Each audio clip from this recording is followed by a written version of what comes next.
Welcome to today's Research Business Daily Report, where we've got some insight for you about Research Now's new polling breakthrough.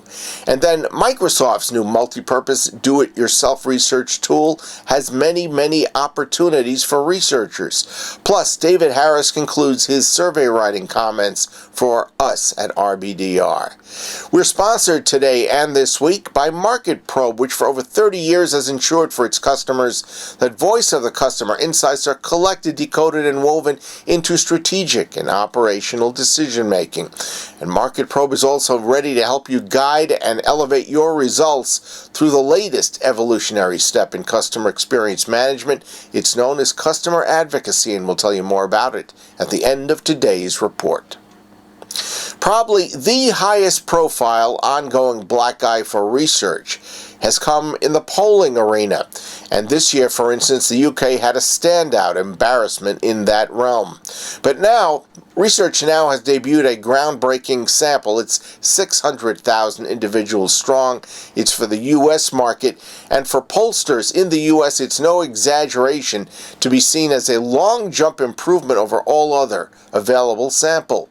Now, this sample does not solve all acknowledged polling challenges in accurately projecting election results, but the Research Now sample does deliver party affiliations, historical election turnout, and other key variables, making it a great advance. And it's deep enough for pollsters to not only use on national jobs, but state projects and even for many congressional districts. Lead methodologist and EVP of Client Services Melanie Cartwright said this new mobile optimized sample, which was requested by pollsters and other Research Now customers, includes hard-to-reach audiences, notably millennials who have dispensed with their landlines.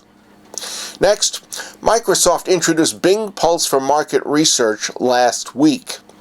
It is an extension of the Bing Pulse research tool that we've seen used over recent years by Fox News, CNN, and MSNBC for real-time audience engagements like its coverage of political focus groups and State of the Union coverage.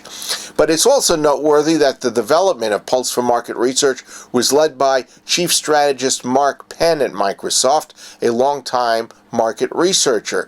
And as the name of the product would suggest, it is designed specifically to help market researchers. And for now at least, it is free of charge. As you would expect from a Microsoft product, Pulse for Market Research seamlessly interacts with Microsoft platforms like Office and innumerable other platforms from the company. Pulse for Market Research is a bag of market research capabilities, offering the ability to go and do live streaming, to do moderated online focus groups, for pulsing, polling, and chat rooms, all of which make it convenient and effective for market researchers to apply on phone, tablet, or with PCs. And finally, today, as promised, we're rounding out our interview with survey writing expert David Harris, who sees a lot of poorly thought out survey writing out there, but he's an optimistic, glass half full type of guy about the fact that he knows the field can do better. And because of his new book, he shows ways that it can do better. I will tell you, it takes about 10 minutes for people to go, oh my gosh, this is a lot harder than I thought. That simple question can be interpreted in so many different ways. And so, what I've found is that with a couple of days of training, people, 1 or 2 or 3 people really get it, but then a little bit of coaching, working with them with their questionnaires. The toughest survey in the world to create is when you don't understand the audience yet. So I have had experiences where people said, Dave, I need you to survey, and it's on attitudes towards palliative care and hospice. Well, I've never done any work with them. No one had ever done any qualitative work. Almost impossible to really put the survey together. When you know the audience well, you've done qualitative work, maybe you've done survey work with them before, it gets easier and easier because you learn their words and phrases, you learn what really matters to them, you learn what the tough topics are.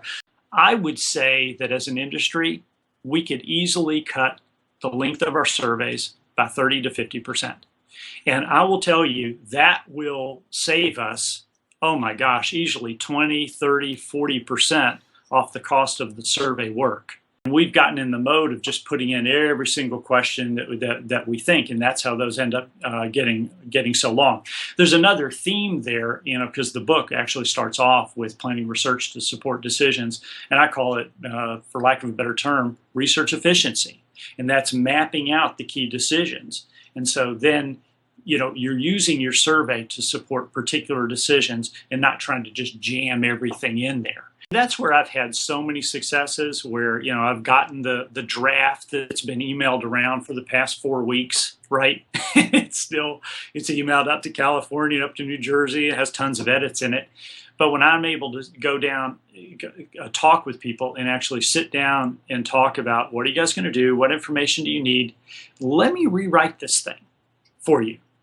And then in the rewrite, where I just plan out the information need, and the questions start to seem so logical to people, because when you use good questionnaire design skills, it really just feels like a conversation. I looked at something not too long ago. The question was something like, what percent of your most recent individually packaged food items are your priority choice? And I thought, I talked to the client and I said, what do you really want to know here? Do you want to know what do they like the most? Do you want to know which ones they buy the most? Maybe they buy some for themselves, some for the family. And of course they were happy. They were like, yeah, which ones they like the most, which ones they buy the most. So we need to get out of having everybody be in questionnaire design speak, thinking they can write it, talk with them about what they need, and then use our skills to write things that make sense. It needs to feel like a conversation. That's your Research Business Daily Report. We've been sponsored by Market Probe, ensuring for over 30 years that voice of the customer insights are collected, decoded, and woven into strategic and operational decision-making. Customer satisfaction and customer loyalty have had an important place in the research area for a very long time, but you need to be familiar with the latest evolution in customer experience management measurement. It's known as customer advocacy. If you click on the link created by Market Probe to help you with what you need to know about how customer advocacy can affect your business, you will learn a great deal, and we're proud to present it to you. Have a great research day, and we'll see you back here with us tomorrow.